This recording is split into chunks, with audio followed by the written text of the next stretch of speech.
It's not a good bill. It's a really good bill. We need those machines. We need those machines.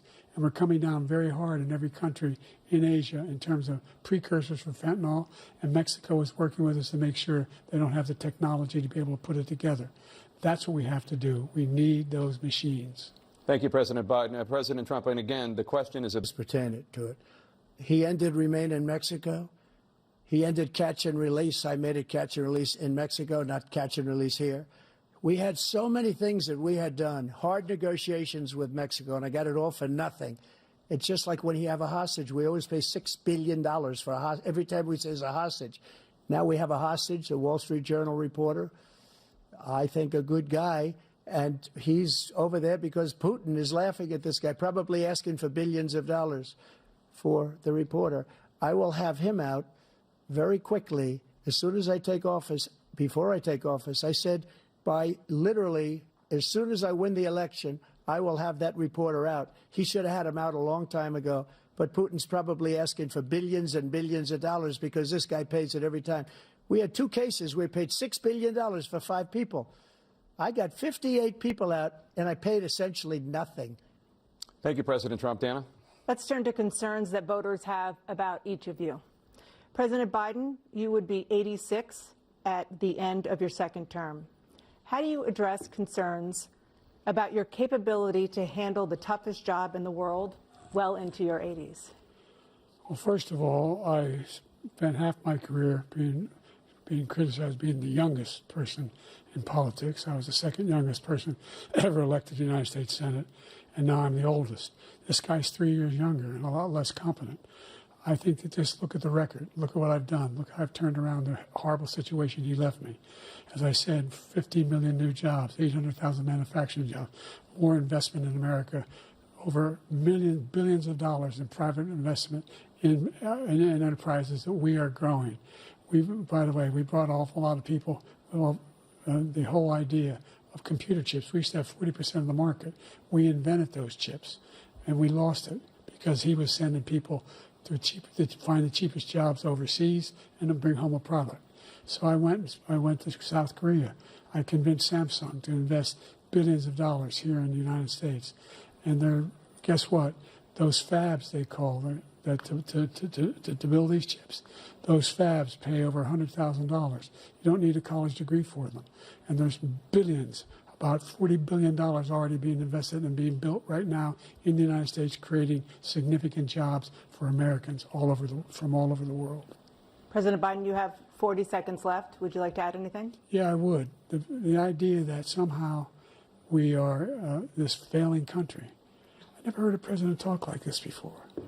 We're the envy of the world. Name me a single major country president who wouldn't trade places with the United States of America for all our problems and all our opportunities.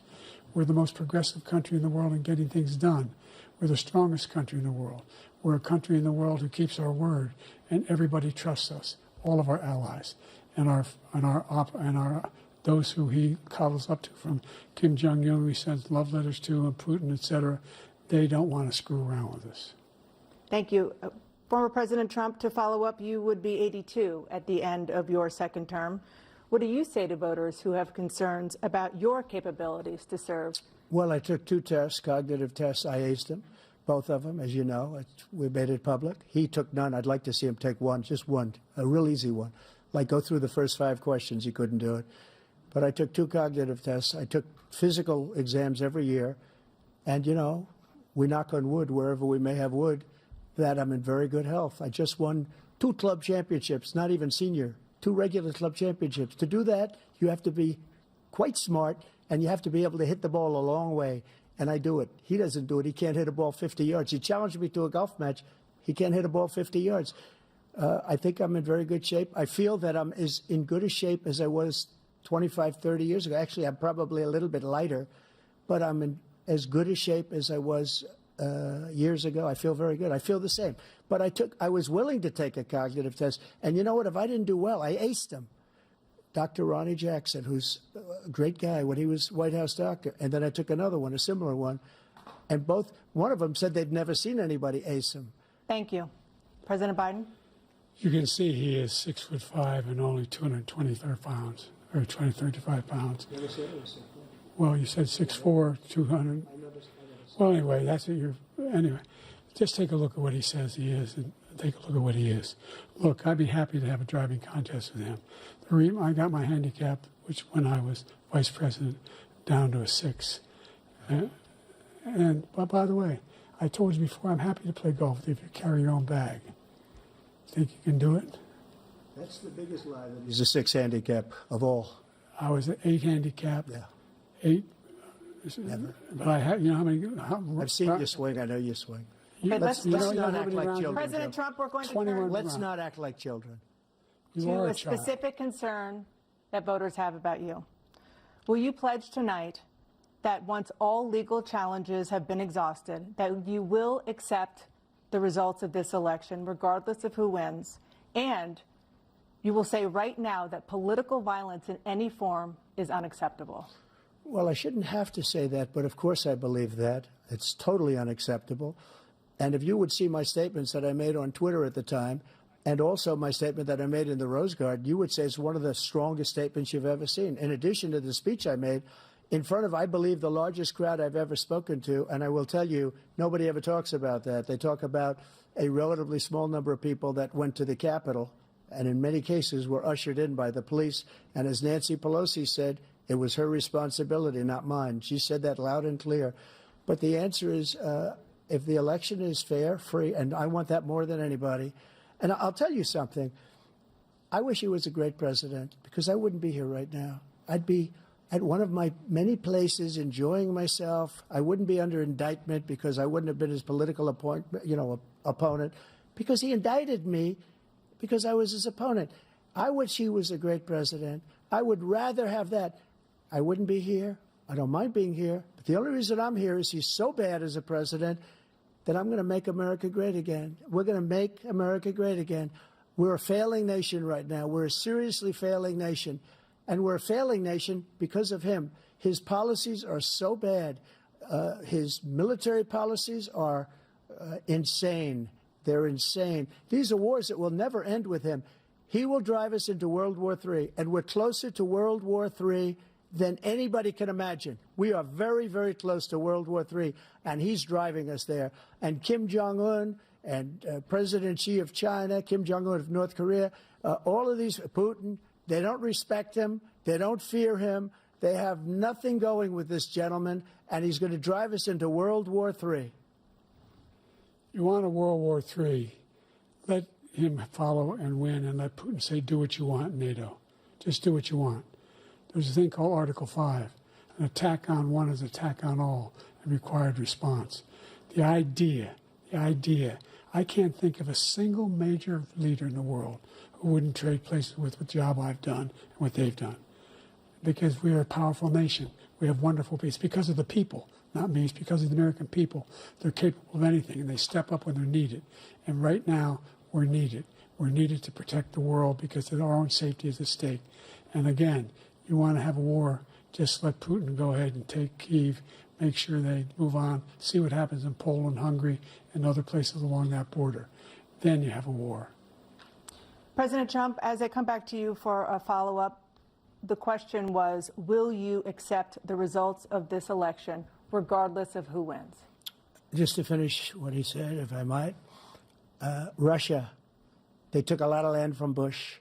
They took a lot of land from Obama and Biden. They took no land, nothing from Trump, nothing. He knew not to do it. He's not going to play games with me. He knew that. I got along with him very well, but he knew not to play games. He took nothing from me. But now he's going to take the whole thing from this man right here. That's a war that should have never started. It would have never started, ever, with me. And he's going to take Ukraine. And, you know, you asked me a question before, would you do this? He's got us in such a bad position right now with Ukraine and Russia, because Ukraine's not winning that war. He said, I will never settle until such time. They're running out of people. They're running out of soldiers. They've lost so many people. It's so sad. They've lost so many people, and they've lost those gorgeous cities with the golden domes that are 1,000 years old, all because of him and stupid decisions. Russia would have never attacked if I were President Trump, president. the question was, will you accept the results of the election, regardless of who wins? Yes or no, please. If it's a fair and legal and good election, absolutely. I would have much rather accepted these, but the fraud and everything else was ridiculous. And if you want, we'll have a news conference on it in a week, or we'll have another one of these in a week. But I will absolutely, there's nothing I'd rather do. It would be much easier for me to do that than I'm running again. I wasn't really going to run until I saw the horrible job he did. He's destroying our country. I would be very happy to be someplace else, in a nice location someplace. And again, no indictments, no political opponent stuff, because it's the only way he thinks he can win. But unfortunately, it's driven up my numbers and driven them up to a very high level because the people understand it. Well, let's see what your numbers are when this election is over. Let's see. You're a whiner. When you lost the first time, you continued, you appealed and appealed to courts all across the country. Not one single court in America said any of your claims had any merit, state or local, none. But you continue to provoke this lie about somehow there's all this misrepresentation, all this stealing. There is no evidence of that at all. And I tell you what, I doubt whether you'll accept it because you're such a whiner. The idea if you lose again, you accepting anything, you can't stand the loss. Something snapped in you when you lost the last time. We'll be right back with more from the CNN presidential debate, live from Georgia.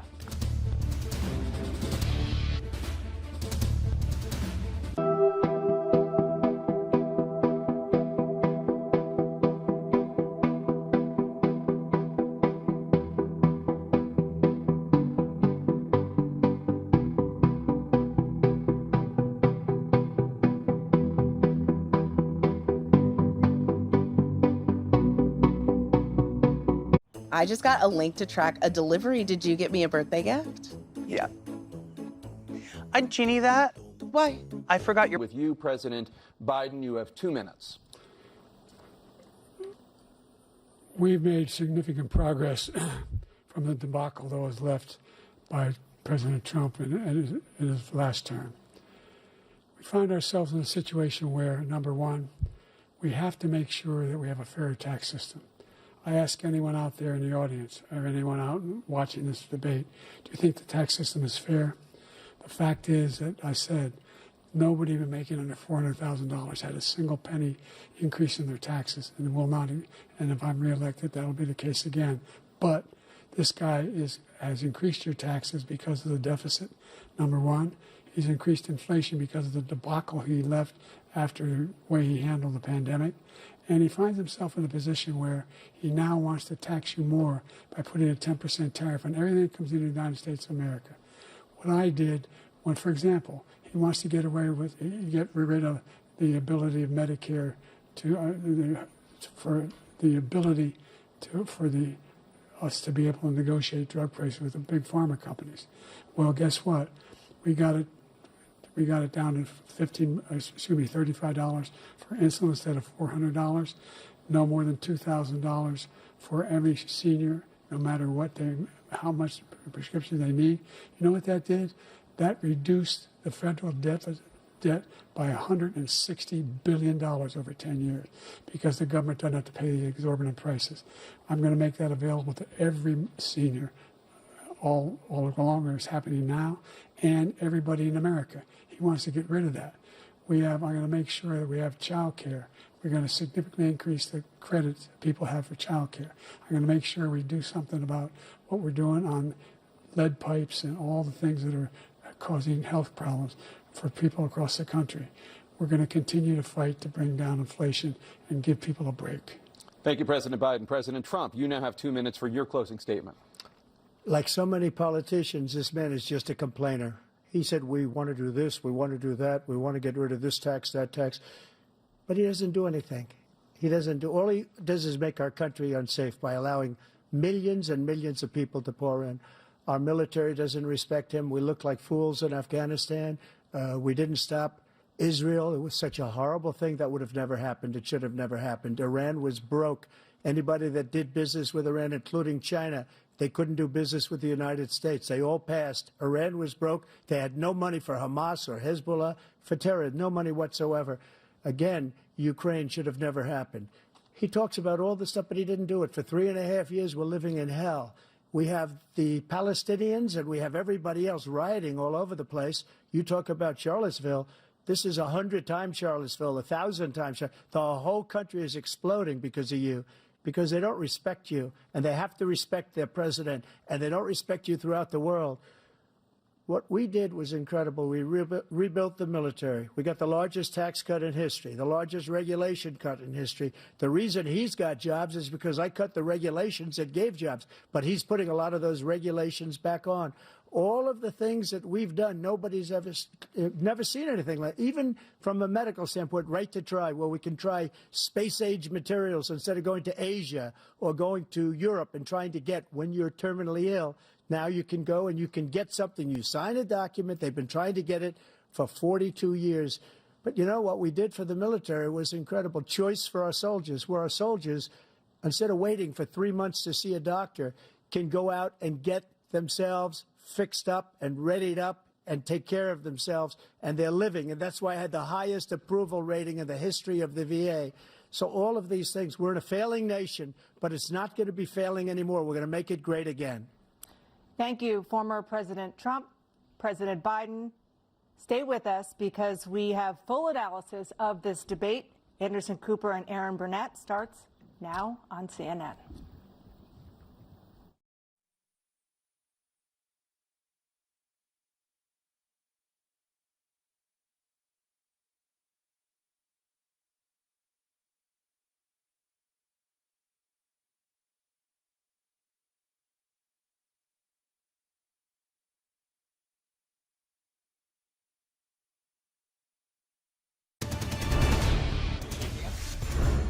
The president and former president making their way off the CNN debate stage. Looks like Jill Biden, the first lady, has come out. Former President Trump walking off the stage.